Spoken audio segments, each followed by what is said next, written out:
You know, I've gotten so many figures in the past few years, some of which aren't really worth mentioning, so why not just show off my favorites? There's no limitations or specifics or even really in any, number or order. These are just the ones that I got that I found the most enjoyable. Since first editions were difficult to come across in the first half of 2012, as I've stated multiple times within the first half of 2012, I was ready to settle with the Prime Robots in Disguise line, which was good overall, but then first editions were announced to be released over here around Christmas time, and I just knew I had to get as much of it as I could.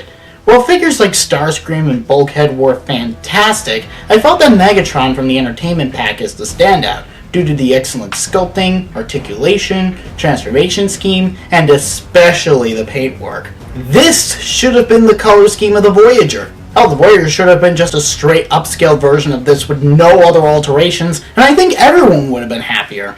I know everyone who's mentioned this figure goes on and on about how much of a standard it is set, and I'm not going to fool anyone by saying this figure is shit.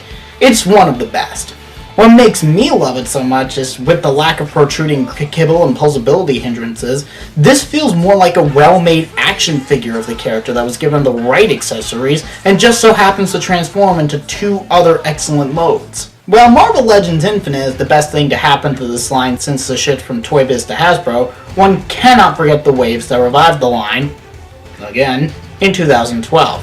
While the figures were hit or miss, I found most of them to be great hits, including the first Build-A-Figure, Terrax the Tamer. Well-executed articulation that feels like it has some weight to it, fantastic sculpting, and even some subtle paintwork. And he even gets his titular accessory, which is properly proportioned and he can wield it efficiently. This is even more impressive considering I know next to nothing about this particular Herald of Galactus, and yet he's one of my favorite figures of recent memory. That's what a good figure can do for a character. His stone nature even works well with the Build-A-Floor pieces that came in some of the Legends release at the time. And he's squeaky. At least mine, anyway. I mentioned Modica during my time travel tangent, and you've likely seen the box in the background before, so you probably know I have this one. Figmas are usually of a high quality, and this one is no exception. The cleanly executed paint scheme, spectacular articulation, and scarcely limited posability, variety of extra hands, faces, and accessories, and even the fact that she comes with a little Cube figurine that I always have on my bludgeon for no reason. The annoying bitch has an annoying friend, go figure. Kyoko is simply an excellent figure. Now, if only the prices of Modica Figmas weren't on par with third-party Transformers figures.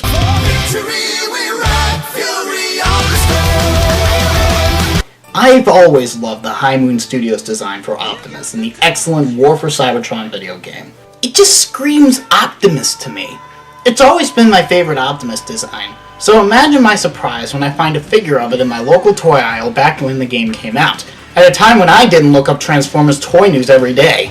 Sure, the transformation is a bit overcomplicated for a deluxe, but when both modes are as successfully pulled off as they are here, I can't really complain. It's fitting that one of my favorite designs ends up as one of my favorite figures. Now, if only I were Voyager size, that'd be perfect. As I've never stated in the video before, JoJo's Bizarre Adventure is f***ing awesome. I enjoy the creativity of the stands, the memorability and entertainment of Battle Tendency, and the excellent fighting games based off of it. So as I'm watching a new episode of Stardust Crusaders every Friday, I got the Super Action Statue Dio that was released back in November of 2009. What makes me adore this figure is the detail given to it. It's amazing when Medicos gives their articulated figures and their accessories as much attention to detail, both in paint and in sculpt, as they would in their statue line. It's more than spot on, it's magnificent. They even sculpted different hair patterns for each of the 3 different heads he comes with. My only problem is his lack of inward-outward shoulder movement, because a lot of his famous poses involve his arms moving that way. It's not like they never came up with that kind of joint, so it's strange to see it absent here, especially since he comes with hands made specifically for recreating those poses. To pull off a design so full of detail as Raiden's custom cyborg body from Metal Gear Rising Revengeance must have been hell for any toy maker, so for there to be 2 options for a figure of it is impressive on its own. The Rebeltech one is in a 6-inch scale rather than an 8-inch scale, so the details it captures are even more impressive on a smaller figure. Where this one wins out is in accessory count, as it includes a variety of hands, weapons, a papercraft box, and even a watermelon. in addition to having more articulation than the average Marvel Legends figure. That is amazing. We need more Revengeance figures. In much the same way as the War for Cybertron Optimus figure was a big surprise, so was the announcement of a new Armada Starscream figure, since I grew up with the show as a kid. It's like the original toy, but smaller, far better proportioned, and more thought out, which is great since I remember the original being one of the better toys to pose and play with before I lost it. He's an excellent mold that I'm happy to see is already getting some more use.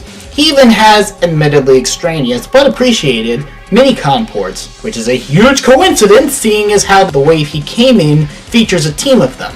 He's an excellent update of an excellent design and character, and I hope Armada gets some more updates in the near future. Holy shit! I had never played Arc System Works games despite my constant attempts to try and play every fighting game ever, which is why I'm still upset over the fact that Killer Instinct is Exponor exclusive. Despite BlazBlue being awesome and successful, there really aren't that many posable figures of the characters available. So far, all there seems to be is the last release in the DR's division of SH Figuarts, Noelle Vermillion. She's not that different from a Figma aside from a lack of a stand and only has 2 pairs of hands, but I just have so much fun posing her.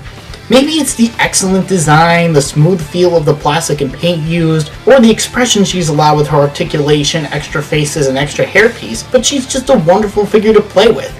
I only need a Hazama figure and I'll be set for life. Seriously, he needs one.